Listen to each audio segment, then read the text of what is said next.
Demeter and Persephone. Faint as a climate-changing bird that flies all night across the darkness, and at dawn falls on the threshold of her native land, and can no more thou camest, O my child, led upward by the god of ghosts and dreams, who laid thee at Elysius dazed and dumb, with passing through at once from state to state, until I brought thee hither, that the day when here thy hands let fall that gathered flower might break through clouded memories once again on thy lost self.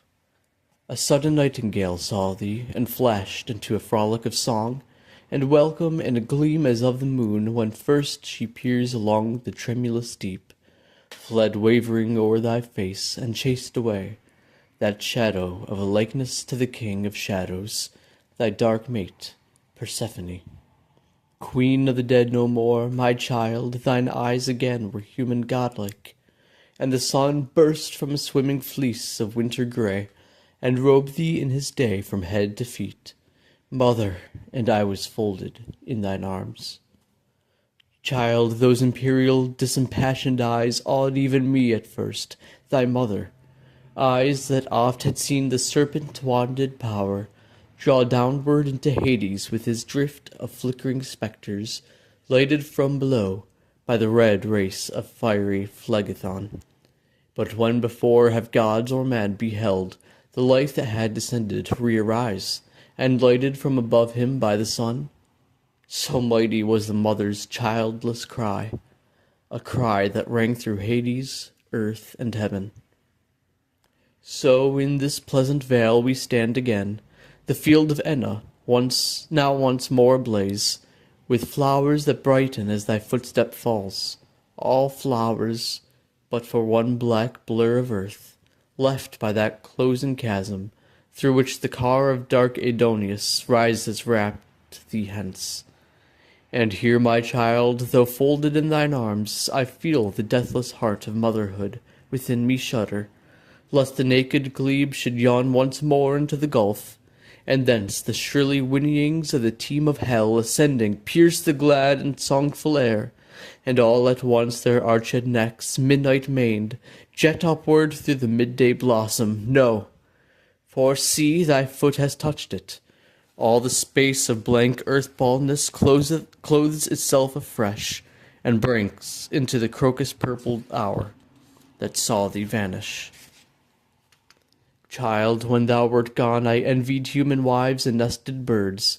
Yea, the cubbed lioness went in search of thee, though many a palace, many a cot, and gave thy breast to ailing infants in that night, and set the mother waking in amaze to find her sick one whole, and forth again among the wail of midnight winds, and cried, Where is my loved one? Wherefore do ye wail? And out from all the night an answer shrilled, We know not, and we know not why we wail.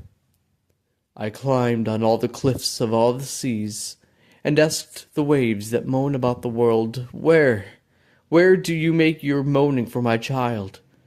And round from all the world the voices came, We know not, and we know not why we moan. Where? And I stared from every eagle peak, I thridded the black heart of all the woods. I peered through tomb and cave, and in the storms of autumn swept across the city, and heard the murmur of their temples chanting me, the desolate mother, where? And turned and fled by many a waste, forlorn of man, and grieved for man through all my grief for thee. The jungle rooted in his shattered hearth, the serpent coiled about his broken shaft, the scorpion crawling over naked skulls. I saw the tiger in the ruined fane spring from his fallen god, but trace of thee I saw not, and far on, and following out, a league of labyrinthine darkness came on three grey heads beneath a gleaming rift. Where? And I heard one voice from all the three, We know not, for we spin the lives of men and not of gods, and know not why we spin. There is a fate beyond us, nothing new.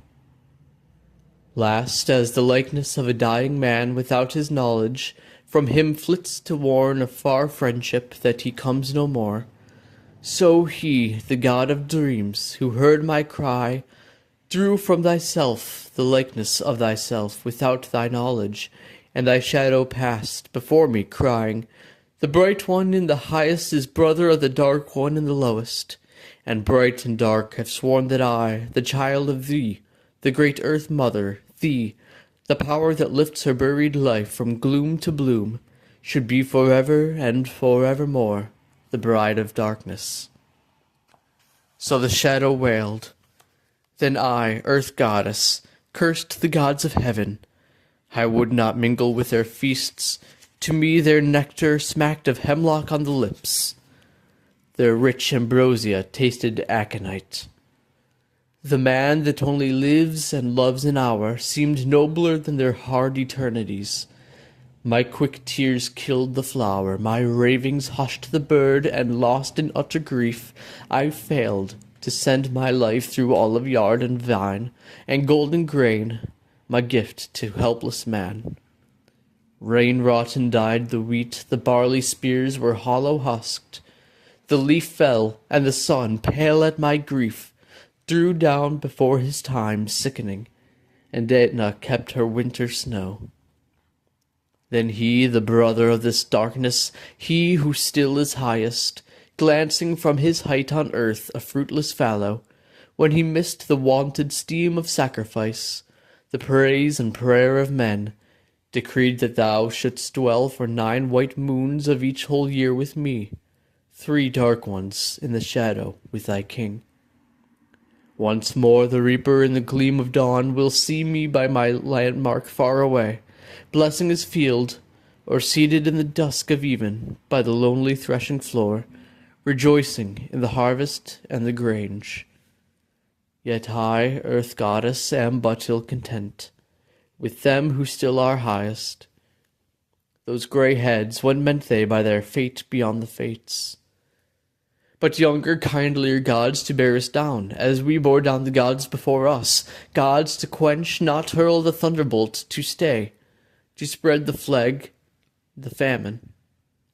Gods indeed, to send the noon into the night, and break the sunless halls of Hades into heaven, till thy dark lord accept and love the sun, and all the shadows die into the light, when thou shalt dwell the whole bright year with me, and souls of men who grew beyond their race, and made themselves as gods against the fear of death and hell, and thou that hast from men as queen of death that worship witches' fear, henceforth, as having risen from out the dead, shalt ever send thy life along with mine, from buried grain through springing blade, and bless their garnered autumn also. Reap with me, earth mother, in the harvest hymns of earth, that worship witches love, and see no more the stone, the wheel, the dimly glimmering lawns of that Elysium, all the hateful fires of torment, and the shadowy warrior glide along the silent field of asphodel.